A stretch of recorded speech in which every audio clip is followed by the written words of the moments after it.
Welcome to Geek Speak, your online source for all things geek-like. Today's segment is called The Kingdom of Kush, in which you will learn about the ancient Egyptian civilization. Here's our main anchorwoman, Nancy, with the latest. Nancy?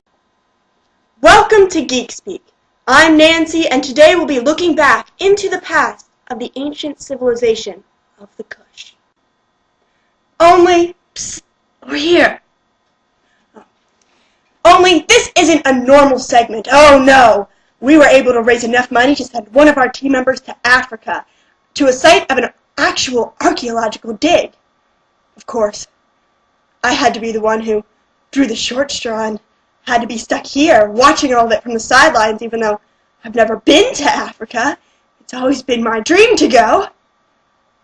Anyway, the lucky reporter in Egypt right now is Astrid, who will be reporting live in a few seconds. But first, we'll be talking about... Over here. Stop moving the camera. But first, we'll talk about the history of the Kush people. They lived along the Upper Nile River and had become independent in 1000 BC from the firm hand of the Nubians, of whom I told you about last week. It seems that Astrid is now live. Astrid? Astrid? Yeah? Oh, Astrid, how is it? How's the weather, the sights, the people? I want to know now. It's pretty, fabulous. It's kind of hot, but the people aren't green. Of course they're not green! We all know you're obsessed with aliens, Astrid, but please, for once, can we not have a single alien or UFO reference in our show? Yeah, sure, Nancy. Whatever you want. Why is there no visual? I need a visual! This segment will make my career, you lowlife. Once CNN sees this, they'll be begging me to be on the 10 o'clock news, and I won't be stuck here with all of you. You freaks! Are we visual? Hello, Earthlings! Welcome to Africa! That doesn't look like Africa. Well, Nancy, you haven't been to Africa. Is that a koala on your knee? Well, yeah, wildlife. Koalas live in Australia, Astrid, not Africa. And what's that thing on your other knee? A jackalope. Where are you? Well, it's a really funny story. I was on my way to Egypt, but I got a call. It was an emergency, Nancy. I couldn't just ignore it. I'm sorry, Astrid. I didn't know. What was the emergency?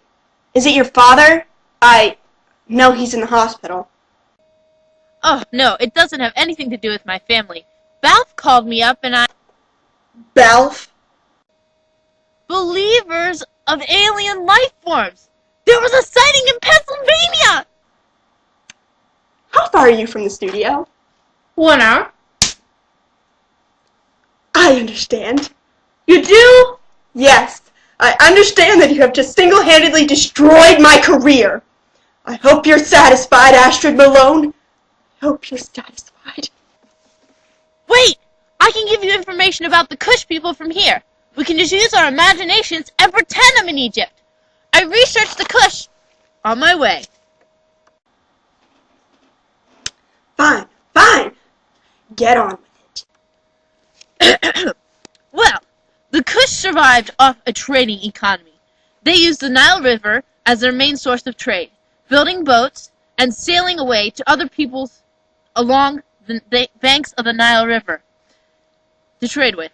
They also used caravans to trade with people who did not have the easy convenience of the Nile. The caravans brought gold, elephant tusks, and timber to the African interior. The location of their cities brought wealth to the merchants and the kings of Kush. Wow, Astrid. That's actually really good. What else can you tell us?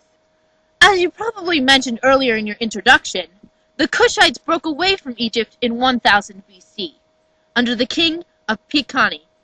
In 724 BC, he led a powerful army into Egypt and defeated the Egyptians.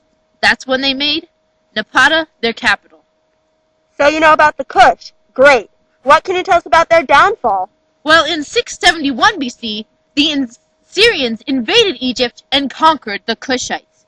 The reason this was is because the Kush used bronze weapons, which were no match for the iron swords of the Assyrians. Defeated and dejected, the Kushites were forced to return to their original land along the bend of the Nile River.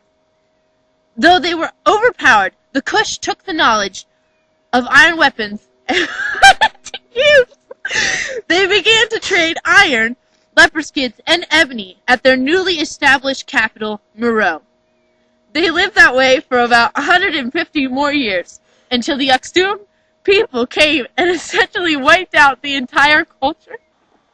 Well, Astrid, I have to give you some credit. That was the most intelligent speech I've ever heard you utter.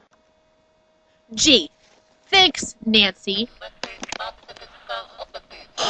Astrid, what's going on? They've come for me! They finally come!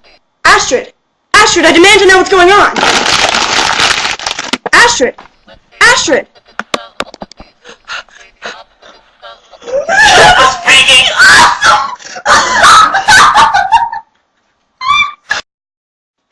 There you have it, the glorious tale of the Kushite people. Tune in next week for the complete history of the Aksum.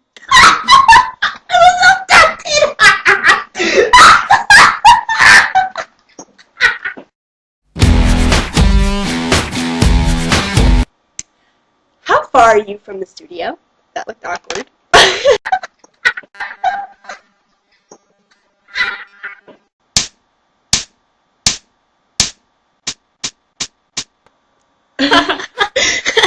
You have no idea how scary you looked breaking that pencil. Me? Look scary? Did you see yourself demon laughing? The end!